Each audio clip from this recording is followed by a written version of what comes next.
नमस्कार दोस्तों।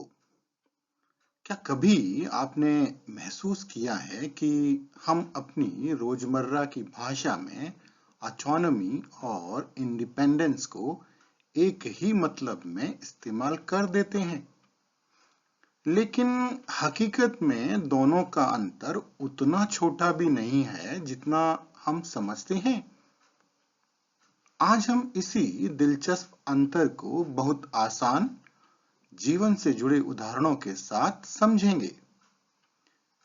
कभी-कभी हमें पूरी आजादी चाहिए होती है और कभी-कभी बस इतना कि कुछ फैसले हम अपनी समझ से ले सकें।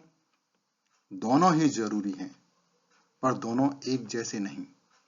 तो चलिए शुरू करते हैं इस बेहद विचारोत्तेजक सफर को, जहां आजादी के दो अलग-अलग रूप आपका इंतजार कर रहे हैं। सबसे पहले बात करते हैं इंडिपेंडेंस की। इंडिपेंडेंस का मतलब है किसी भी बाहरी नियंत्रण से पूरी तरह मुक्त होना। उदाहरण के लिए भारत का 1947 में स्वतंत्र होना। देश अपने हर छोटे बड़े फैसले खुद लेने लगा और किसी और की अनुमति की जरूरत नहीं रही। यानी यह थी पूर्ण स्वतंत्रता, यानी इंडिपेंडेंस। अब समझते हैं ऑटोनॉमी को। ऑटोनॉमी का अर्थ है कुछ सीमाओं के भीतर अपनी पसंद से फैसले लेने का अधिकार। उदाहरण के लिए एक विश्वविद्यालय सिलेबस बनाने में ऑटोनोमस हो सकता है, लेकिन वह राष्ट्रीय शिक्षा कानूनों से ऊपर नहीं जा सकता। इसी तरह राज्य सरकारें अपने विषयों पर फैसले ले सकती हैं, पर वे संविधान से स्वतंत्र नहीं हैं। यानी उन्हें सीमित दायरे में स्वतंत्रता मिली है। यही है ऑटोनॉमी।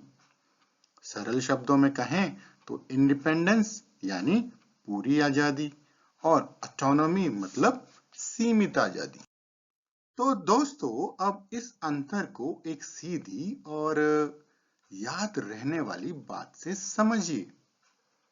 अगर आप हर फैसला अपनी मर्जी से बिना किसी नियम, अनुमति या प्रतिबंध के ले सकें तो यह है इंडिपेंडेंस।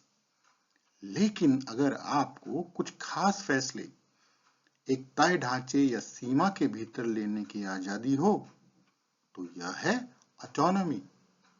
इंडिपेंडेंस का मतलब मेरे ऊपर कोई नियंत्रण नहीं, और ऑटोनॉमी का मतलब मेरे पास स्वतंत्रता है, लेकिन एक दायरे और नियमों के साथ।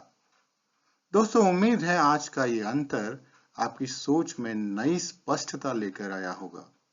अगर आपको यह वीडियो ज्ञानवर्धक लगा तो लाइक कीजिए, शेयर और सब्सक्राइब जरूर कीजिए, क्योंकि दोस्तों, सीखने की इस यात्रा में हर फर्क एक नई समझ की शुरुआत है। धन्यवाद दोस्तों। मिलते हैं अगले वीडियो में एक और दिलचस्प डिफरेंस बिटवीन के साथ। तब तक के लिए नमस्कार। जय हिंद।